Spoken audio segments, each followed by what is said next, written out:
built this facility off the grid to train the next generation of Spartans. To be a Spartan, you must become the impossible. Greetings, Spartan. It would be my pleasure to serve at your side. Flag 8.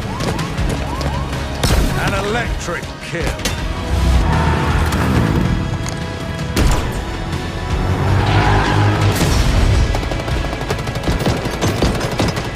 Cluster lunch.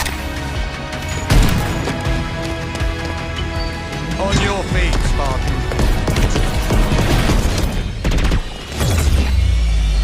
Ninja.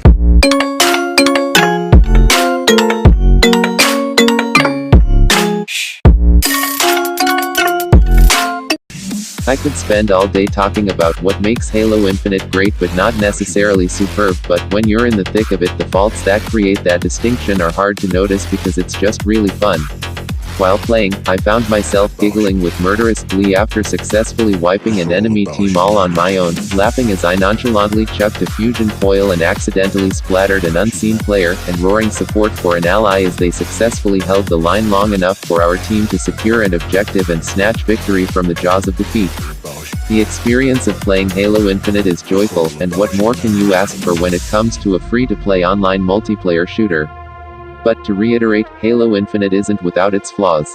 Most notably, its challenge-based progression system feels unrewarding and keeps the game's coolest-looking cosmetics locked behind dozens of hours of an unfulfilling grind. But 343 Industries has stuck the landing on what matters the most, as Halo Infinite feels good. Firearms shoot with a nice punch, and your Spartan's movements are smooth. And although not every map at launch feels like they're going down in Halo's Hall of Fame as all-time favorites, there's a welcome variety to them, allowing the 7 currently available game types to play out in wildly different ways depending on which map you're playing on. Similar to Halo 4 and Halo 5 Guardians, the narrative basis for Halo Infinite's multiplayer is a Spartan training program. With both Master Chief and the UNSC Infinity marked as missing in action, and the threat of Cortana still at large, Spartan Commander Agrina leaves you behind at a secure facility that's tasked with training the next generation of Spartan IVs. It's up to you to work hard and grow stronger in preparation for the coming fight.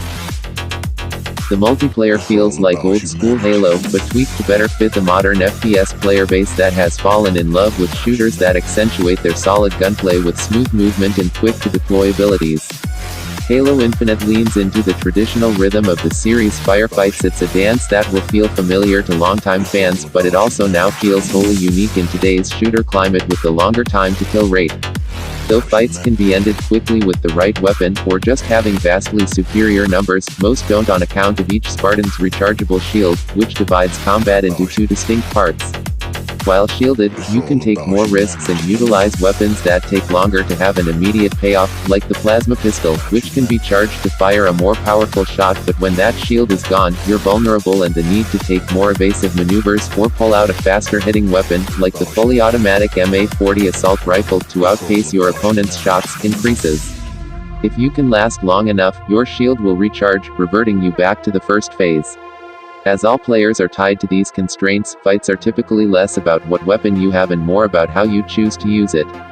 A charged plasma pistol shot will decimate an opponent's shields faster than the MA-40, but if a player with the MA-40 can move side to side fast enough and avoid the loose lock-on of the plasma pistol, they can land enough hits to break that shield first, and the MA-40 tears through unshielded targets significantly faster. Halo has consistently been a game of skill that rewards players for fighting intelligently and knowing how to best defeat an opponent, and Halo Infinite sticks to that trend.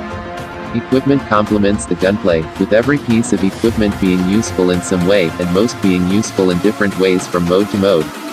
For example, Repulsor, which sends out a shockwave to knock back everything in front of you, is great for flinging vehicles off cliffs in big team battle, but can also save your life from a surprise grenade in ranked arena. Brief cooldowns, limited uses, and the need to collect them keeps each piece of equipment from being incessantly spammed, ensuring skilled use of firearms remains the key component to Halo's in-match meta. Halo Infinite's movement mechanics pair well with the game's firearms and equipment, encouraging fast and aggressive play. The ability to slide after sprinting is especially noteworthy, as you go just far enough and just fast enough to quickly turn tight corners for both offense or defense. It feels as essential to combat as strafing or jumping when it comes to avoiding shots, and correctly timing a jump to go into a lengthy slide to swing around a corner and surprise your opponent by shooting them from a lower angle than they were expecting is fulfilling. Of the new school shooter mechanics that make their way into Halo Infinite, the ping system is the only one to really fall short.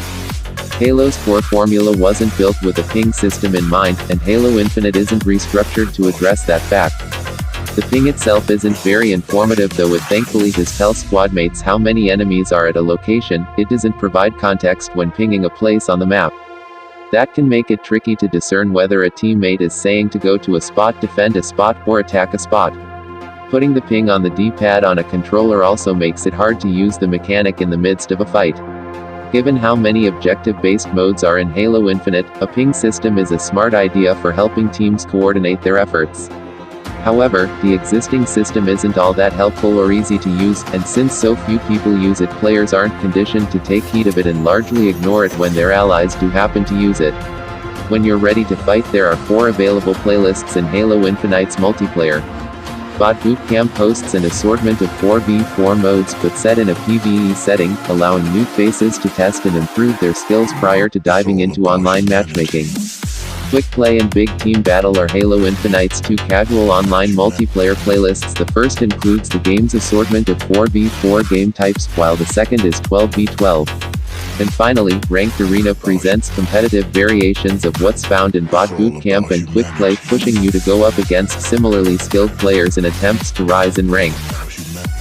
As Halo Infinite's multiplayer has launched in open beta, not all modes are live in the game. Elimination, for example, is absent. At launch, Halo Infinite has 7 modes: Total Control, Stockpile, Oddball, Strongholds, Capture the Flag, One Flag CTF, and Slayer. Save for Slayer, all of the modes in Halo Infinite are objective-based, where securing the most kills isn't the goal for winning the game. The challenge of how to achieve these objectives adjusts to which map you're playing on, which is dependent on which playlist you're queuing into. Bot Boot Camp, Quick Play, and Ranked Arena feature smaller maps, most of which incorporate twisting corridors that prioritize remaining hyper-aware of your immediate surroundings and staying ready to pop off in intense firefights. Big Team Battle takes place on significantly larger maps, all of which encourage smart player rotation. Being a good shot is still important, but knowing how to most efficiently get from point A to point B is even more critical, as you can be spawned a long sprint away from the objective that needs you. It's an altogether solid library of maps. There are a few that make me groan in exasperation whenever they pop up, notably High Power because of how unfairly overpowered the Wasp is on that map, and Behemoth because its wide open layout and inclusion of vehicles isn't a great fit for the 4v4 playlists. Overall though, Halo Infinite has kicked off with a welcome diversity of fun arenas. Bazaar and Recharge are my 2 favorites, featuring prominent open middle spaces for those brave enough for a hectic shootout, while the outer rims of both maps encompass multiple levels of hallways and rooms for those looking for a longer but typically safer trip around the map. Fragmentation is also really fun. You can't go wrong with a Halo map that's 2 bases sitting across from one another in a long canyon. Halo Infinite also builds on the series' collection of firearms, adding an assortment of new guns to obliterate, melt, zap, and crush your enemies to death. The core conceit remains unchanged: alien weapons vaporize Spartan shields while human firearms tear through the unprotected fleshy bits. But there are a few more enjoyable considerations to keep in mind this time around. For instance, the shock rifle can disintegrate a target with a headshot, but sending a beam into a Spartan's chest can cause the electricity-based shots to arc to additional targets, damaging nearby enemies. The weapon's shots can disrupt vehicles too. Stalling warthogs are causing banshees to fall from the sky. Most of Halo Infinite's new weapons are similarly designed, featuring secondary effects or fire modes that, when strategically used, lead to satisfying results. Fan favorites like the Energy Sword and M41 SPNKR return, rounding out a total roster of 20 firearms, 2 melee weapons, and 4 grenade types. The sound design for these weapons is superb. Even if you can't see an enemy, you can immediately identify what weapon they're using based on the sound it's making.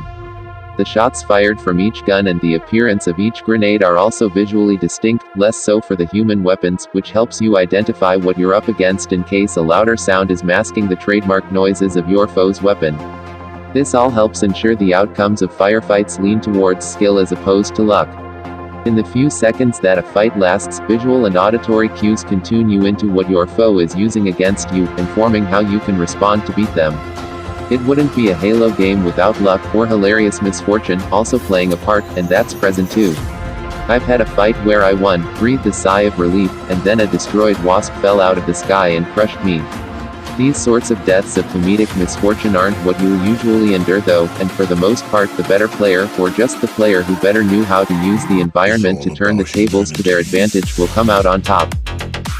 But again, save for Slayer, getting kills isn't usually the most important goal for a game. And even if Slayer is all you want, you're currently out of luck.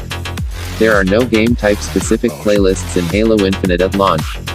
Instead, 343 Industries has chucked Halo Infinite's assortment of modes and maps into each of its 4 multiplayer playlists, and you're randomly thrown into one mode depending on which playlist you pick. So, for example, going into Quick Play might put you into Slayer on Bazaar, and then into One Flag CTF on launch site in the next match.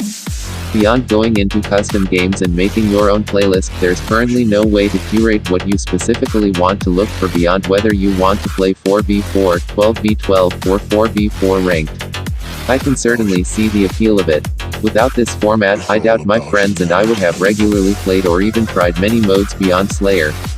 But as it happens, we've come to really like Infinite's Oddball, Capture the Flag, One Flag CTF, Total Control, and Strongholds modes.